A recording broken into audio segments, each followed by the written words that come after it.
Welcome back everybody to another Hero RR video, and today I am out on the RC51. It has come to my attention that I just don't ride this bike enough. I definitely don't make videos on it enough, and I get some of you guys asking me, Hero, where's the RC? So here it is, and as you can see off first glance, if you guys are familiar with my bike, there's been a couple minor changes since last time I rode it, since last time it's been featured on my channel. And the most important change that has been done is I have a new rear wheel. This is off an OEM Fireblade, I believe from 2012, 2013, from that generation. It has all those spokes. It looks much better than the chrome piece that used to be on there. Still the carbon fiber front wheel, the BST one. I looked for, 3 years now. I could not find a BST rear wheel, so I gave up. Now I am kind of in the market for maybe another one of these for the front, and then I might sell the BST one. I'm not sure exactly what I'm going to do. I kind of like the BST front wheel. It's carbon fiber. People don't really notice that. We'll see what I decide to do with the front wheel. But yeah, we are on the RC51, and if you guys, it's been a while since we've seen this bike on my channel, so let's just do a quick walk around and overview of my bike and what has been done to it.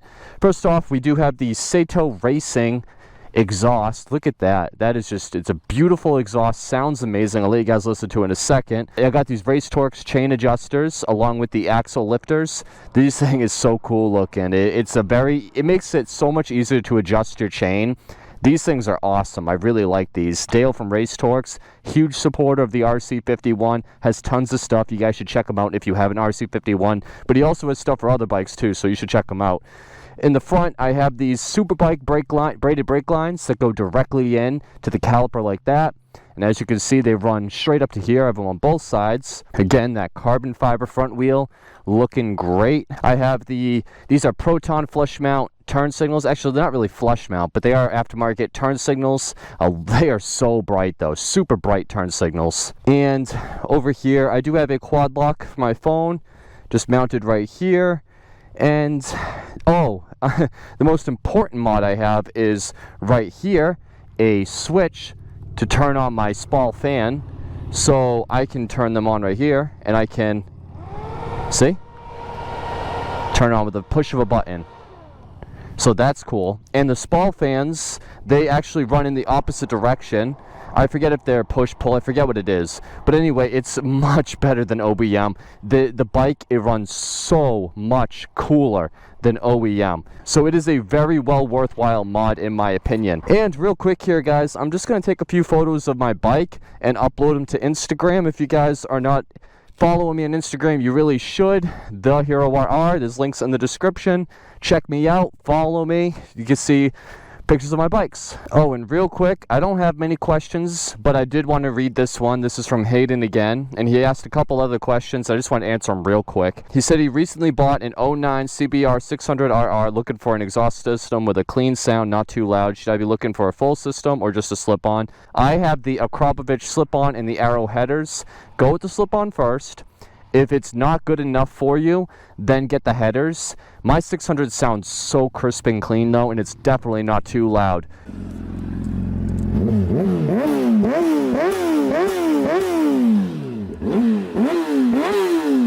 So I would highly recommend the Arrow headers with the Akrapovic slip-on exhaust. Very nice combination. But again, I would start with the slip, and if it's not good doing it for you, then get the headers. When is your next track day? I don't really know. I'm hoping sometime in July, maybe September, I'm not sure. What are your thoughts on the new CB750 Hornet? I don't actually know. I'll have to look that up and see what it is and if I like it. Alright, so I just wanted to answer that quick question for Hayden. Hayden, you have been awesome. Thank you for writing in. I appreciate that. If any of you guys want to write in as well, you can write in to me at askherorr@gmail.com. And you can write me a question, and who knows, maybe I'll answer it on a video. So anyway, we are just going to get out and ride the RC51. It's been so long since I've ridden the RC51, so this is going to be kind of this, let's call this a little bit of a review, a flash review. Why am I saying a flash review? Because I'm not going to go into all the nitty gritty. I'm just going to kind of give you my knee-jerk thoughts and opinions of this bike. I've owned it now for 4 years now, 3-4 years, a long time. And I haven't put in too many miles on it. Here, we can hear the exhaust real quick. Sounds good. A little give a blip. Sounds so good. I have 9,800. The funny thing is, I think I bought this bike with like 7,000 miles, maybe even a little bit more. So I have not ridden it a lot. Now there's been a couple reasons for that, and I will discuss them right now. Woo! She got that torque. Woo! Sounds so good too. Love the way this bike sounds. The gear-driven cams, if you don't know what that is, basically instead of having a cam chain, there's a bunch of metal gears that actually turn the cams. So it's basically, you can hear the noise. Ready? See the whine? You can hear it like that wing wing. Sounds so good, but that's the mark of just true craftsmanship and engineering. It is so sophisticated and overbuilt, and the reason why Honda initially started doing gear-driven cams is because they had, actually it was with the VFR. The VFR had those, they called them chocolate cams, and they would basically, it was just a horrible design, and it caused a lot of engine failures, and Honda was not about to have that, so they over-engineered the hell out of their bikes with gear-driven cams, at least on some models. And luckily for us, the RC51 is one of those models. Again, adding to the legendary status of this bike. The cool thing about the RC51 is just how famous and its legacy and all of that is. It's just, when you ride this bike, you feel like you're on something special. And the cool thing about the RC51 as well is that most people don't know what it is. Even people who don't know bikes, they see this and like, huh, that's different. It kind of sounds like, and no offense to any RC51 guys, I don't agree with these people, this is just what I've heard. People say, oh, that kind of sounds like a Harley. And it's because it's a V-twin. They don't understand. It doesn't sound like a Harley at all, but to the untrained ear, it might. And it's just weird. It's like, wow, why does your sport bike sound that way? Well, because it's an RC51. What's an RC51? Oh boy, check out this YouTube video Hero RR made and educate yourself. It's an awesome bike. But yeah, the RC, so good. Such a fantastic bike. So good, man. Like the way it just, I mean, it's not fast. Let's go to second gear. Oh man, I gotta slow her down actually, because there is, this is not a good area to speed. A lot of cops in Rochester. This isn't a bike just living off of its status. You don't have to worry about that. It's not a bike that's just, oh yeah, it's cool, but it's not good to ride. No, this is an awesome bike to ride. It has so much good torque, and the way that it has good brakes too. Like it has good torque, good brakes. It doesn't have like high-end power. It just has that muscle power. Just, oh my god, so good. And it sounds amazing. It's just a bike that gives you so many feelings when you ride it. And now the issue with the RC51 on the street, and the reason why I haven't gotten a lot of miles on it, is it's just an uncomfortable bike. And what I mean by that is, look at these clip-ons. Look at how low this clip-on is. Look what my hands are compared to the Triple Tree. My 600, it's like right here. My 600 is a Super Sport, so people think my 600's uncomfortable. My 600's clip-ons are right here. To be up this high is a massive difference. And then you have other bikes too, like the VFR way up here. So it's just, you are really in that attack position when you ride this bike. And understandably so. This is an RC51. It is a racing bike. It was designed to race. It wasn't designed to be on the public roads. It wasn't designed to be some comfortable commuter bike. Anybody commuting on these bikes or touring on these bikes, you're not using the bike for what its intended purpose is. And that's okay. But you can't complain about the discomfort when it wasn't designed for that. If you buy an RC51, you have to go in knowing what you're getting.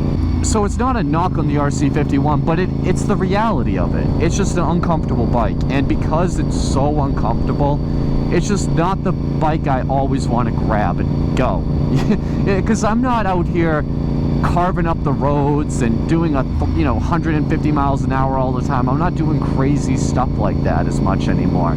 So because I'm not doing that, there's no reason to really bring the RC51 out. It's just a cool bike, and it's a cool bike, and I put maybe like 500 miles on it a year. It's pathetic, and I've thought about it so many times, like, should I sell the RC? Should I sell the RC? I think about it at least once every year, and I don't think the RC is a forever bike for me, but I'm definitely not ready to part ways with it. It would just take a really big offer for me to sell it. I mean, if I were to sell my RC, it would probably cost the buyer at the bare minimum $8 grand. And I know it's not really worth $8 grand. I mean, it is a 2006 with under 10,000 miles for now.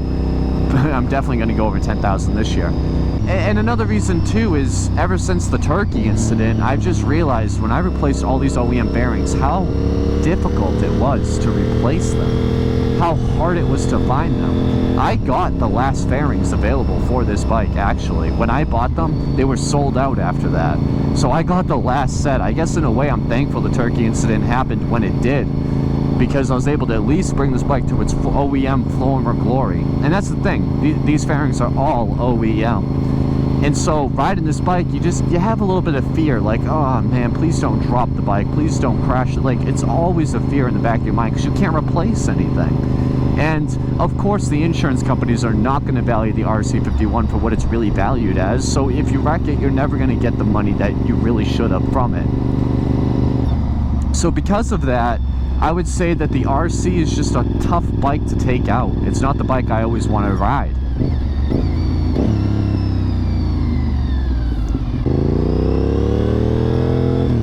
But I will say this, it corners like a dream.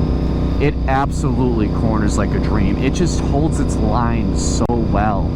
So the RC doesn't dip into corners quite as fast as like a 600 would, but when you're in the corner, it gives you so much confidence because it just feels like it's glued to the corner. You see that, guys? Whenever somebody's at a stop sign like that, everybody, or a driveway, anything, I always prepare to stop. Always. So yeah, I think the RC is just a fantastic bike. I do enjoy it, but it's not a bike that gets a lot of use. So if you were going to buy an RC, say you had like a 600, and I thought about this for a while, before I decided that the 600 was never going to leave my side, I did have a couple moments in the past where I was like, I'm just going to sell this thing and the next bike's going to be the RC. And I'm so glad I did not do that, because I would have immediately regretted it so badly. The RC is just, it's a better bike than the 600 in some ways, but for what I use the 600 for, it's not better. I will give the RC some credit for the streets. Its engine is fantastic for the street. Fantastic. It has such good low range power. It has the perfect amount of low range power where you actually get some good juice from the thing, but it's not gonna kill you. If I can even say that. I mean, I'm sure it could. I mean, really the only thing that makes this bike a bad street bike is the ergonomics. It's just so aggressive. But hey, we're being a dead horse at this point. I think you guys understand. It's just an uncomfortable bike, but the motor is awesome. And it sounds great, and it has a lot of cool features, and it's a unique bike. It is a rare bike, and it has a cool history. And it sounds awesome, and it has all that going for it.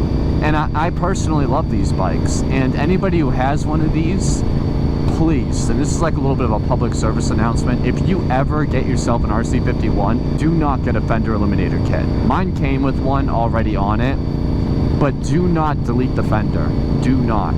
And a lot of people, what they do is they chop the fender, or they literally just get like a hot bodies kit and they throw away the old one. I'm telling you right now, guys, an SP1 fender, I am not exaggerating, you could sell it for like $1,500. That's how sought after they are. These are the type of bikes that they've reached the point of their life cycle where they are collectible, and the people that own them, they want them stock. They want to keep them as stock as possible. If you guys get an RC51 and you decide that you're going to modify it, do yourself a favor and don't throw away the stock parts. Sell them. You will get money. The turn signals, the fender especially, but the turn signals, the exhaust, the headlights, everything, the mirrors, everything, it's all worth something. Maybe not the mirrors, because these are the same exact mirrors that come off of the 954, I believe. But you get what I'm saying. Like, you just keep the damn... and I highly urge you to keep it stocked yourself. But if you're somebody that just can't help yourself, then yeah, save those OEM parts, sell them if you can. Do not throw them away, though. Do not throw the OEM parts away. Do not cut apart the OEM parts. Do not do that. It's such a big no-no in the RC51 community. And like I said, you could sell it and make money. So do yourself a favor and don't do it. But yeah, these bikes, they're getting pretty expensive too. I know I said I would like $8 grand for mine at the bare minimum. And if somebody told me right now I got $8,000, let's do it, I think I would still kind of sit there for a minute like, I don't know if I want to, because it's not for sale. Anyway, guys, I hope you enjoyed this video. I hope you guys are excited to see the RC again. It's been a while, I know. Thank you so much for tuning in, and I will see you all in the next one. Take care, and bye-bye. Pull your little arrows out, let me live my life, the one I'd better lead. All the blondes of fantasies, and we looked at them 11 ways. You said, look at me, I looked away, and you wrote the song I wanna play. I'll write you